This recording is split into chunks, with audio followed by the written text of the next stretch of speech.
advocate case review for sexual assault cases came about 5 years ago. Stratford was one of the first community agencies to sign up to become reviewers in partnership with Stratford Police.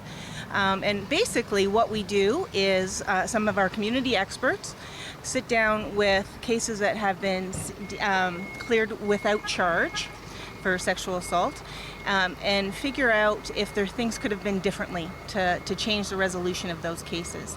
And we work very closely with Stratford Police in regards to clerical support and the SVU, or Special Victims Unit, offering advice and information regarding those cases. And then our experts get together, we look at what's happened in those cases and see where things could have been different. Investigative excellence is always something that we strive for.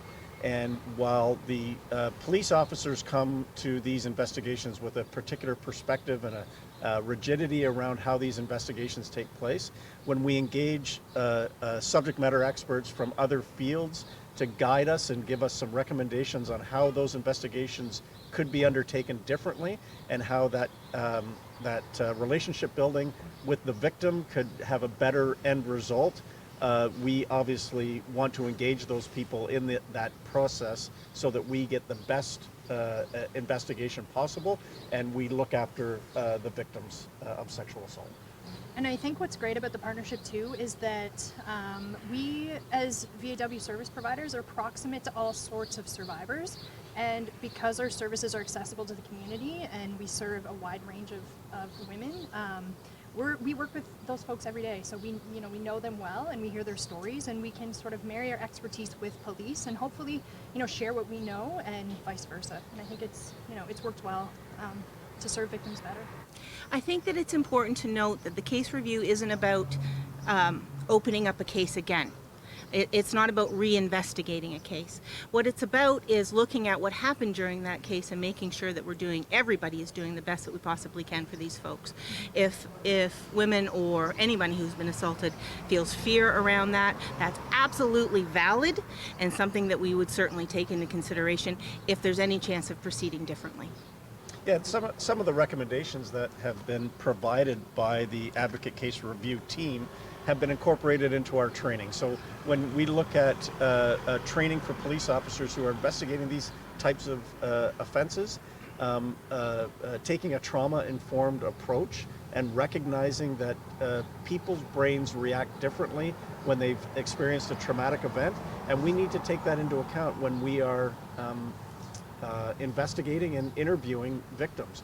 We need to recognize the impact of that trauma and how it may be impacting on their ability to communicate the trauma that they've been through.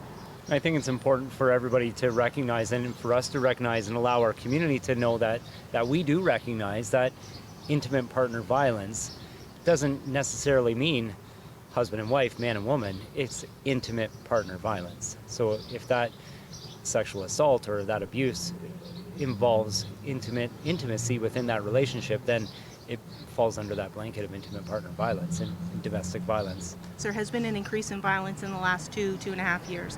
As stressors increase and there's difficulties in day-to-day living, we've absolutely seen an increase in domestic violence and sexual violence.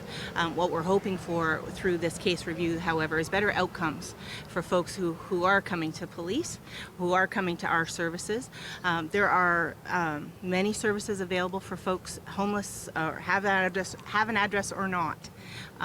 We service anyone who needs us. Well, I think it's important to point out or just mention that I think Stratford as a community, and kudos to the police service and the police services board. We started this project as a pilot in 2017, so we're coming up kind of on our 5 years of doing this together.